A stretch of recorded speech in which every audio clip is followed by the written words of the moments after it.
I got my first smartphone when I was 11, and this was my first selfie. I saved up £70 so that I could buy this smartphone and be one step ahead of all my peers who still had flip phones, Blackberries, and the Motorola's?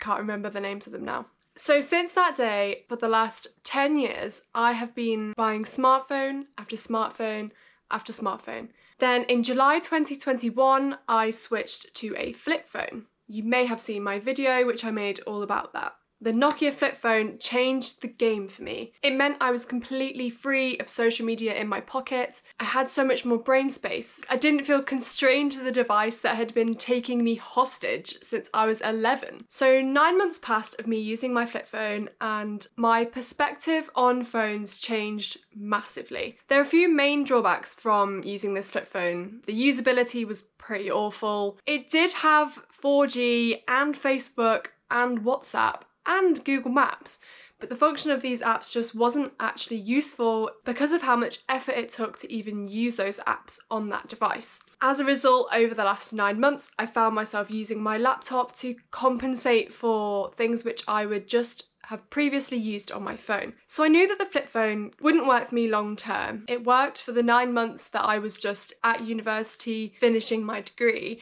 but when I consider that I'm moving to a new country in the summer, I thought, is a flip phone really gonna help or hinder me in that process? And the conclusion I came to was that it would probably hinder me. I think everyone should do some kind of phone detox at some point in their life just to understand what it is that phone addiction feels like and therefore what it feels like to not have that addiction anymore. Now when I come back to using my iPhone 5S, I have come at it with a new mindset. It's not a device for distraction, it's a device for function. So you'll see I have a home screen which has pretty much no exciting apps whatsoever. So I have clock, calendar, messenger, settings, contacts, camera, photos, WhatsApp, call, text, notes, maps. Basically, I'm naming all the compulsory apps that you would get on a phone. There is no social media on my phone and also no app store. Also, I have my phone on grayscale sometimes and on colour sometimes.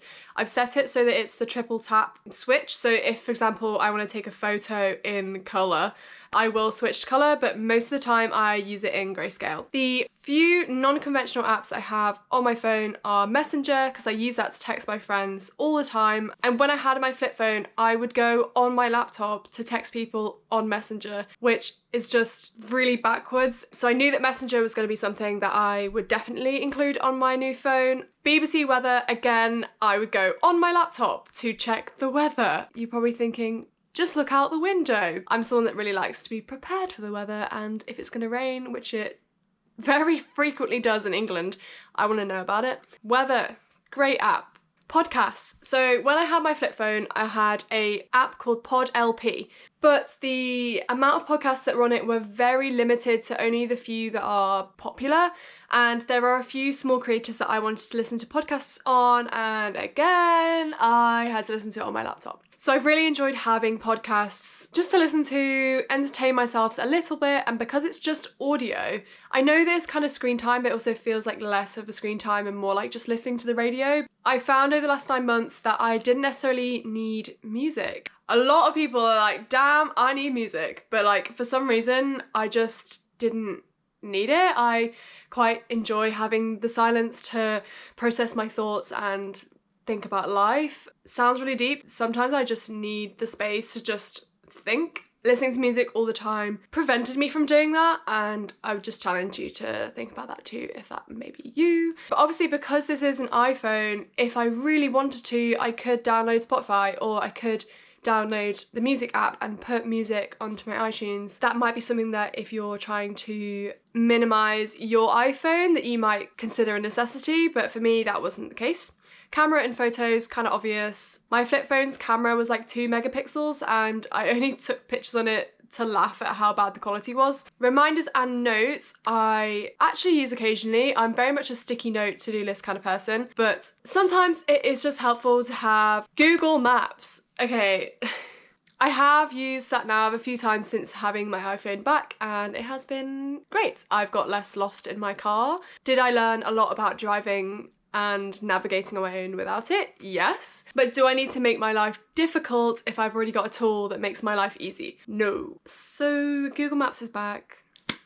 Google Calendar, I time block, I schedule, I do everything on Google Calendar. So that being on my phone is really helpful because it means if I'm doing any tasks or work that don't involve my laptop, I don't need to have my laptop open to view my calendar, which actually was fine during uni because I was on my laptop every day. So it wasn't a big deal to open Google Calendar on my laptop because I was just on my laptop all the damn time. But now I've finished my degree, so I don't necessarily want to be on my laptop all the time, especially when I'm not working. Messages, phone, WhatsApp, essential apps, in my opinion. And here is the random folder of apps which I can't delete or remove from my phone. I would probably use FaceTime a couple times, and calculator, maybe Find My Phone might be helpful someday, but like Wallet and Health, I don't really care. I can't actually delete them, so they're just there, but they're not really distracting because like, how do you even distract yourself on the Wallet app? Like, if you can do that, wow. Okay, so you're probably thinking, how did you delete the App Store? How did you delete all these essential apps that Apple just gives to you and you don't want? Let me show you how. If you go on settings and onto general, then if you scroll down to restrictions, I think on the new iOS it might be called like parental controls or something really patronizing. Input your own little code. You can turn on and off apps that you do or don't want. I removed Safari because I knew Safari would be really distracting for me. I removed Siri because she's annoying. You can also like turn off installing, deleting apps, which removes the App Store from your homepage. So I did that because I don't need any more apps, and it also prevents me from scrolling on the App Store. That's a distraction too. I've been there. It's full of colours and things that you think you need to change your life. You don't need them. Delete the App Store. So obviously I have just set my own code to this part of the phone because over the last 9 months I gained some self-control. Woo! But if you don't have self-control, then ask a friend that you trust. Just like someone that you don't mind giving them a code to lock you out of your phone with.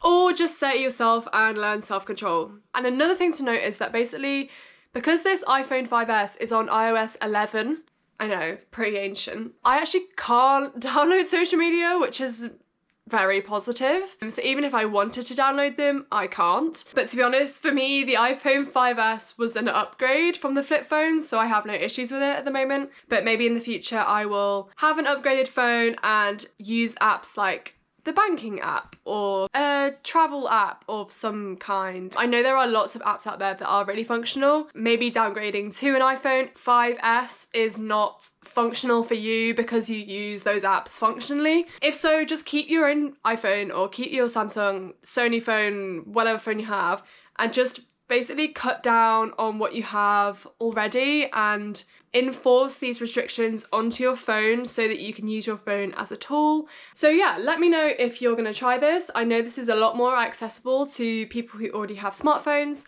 than switching to a flip phone is. Make your phone simple and minimalist, digital minimalism, simple, digital, all the synonyms. Just do it. You'll thank me later. And comment below how you have made your phone simple or things that you're going to try having seen my video. Thanks, and subscribe please. Bye.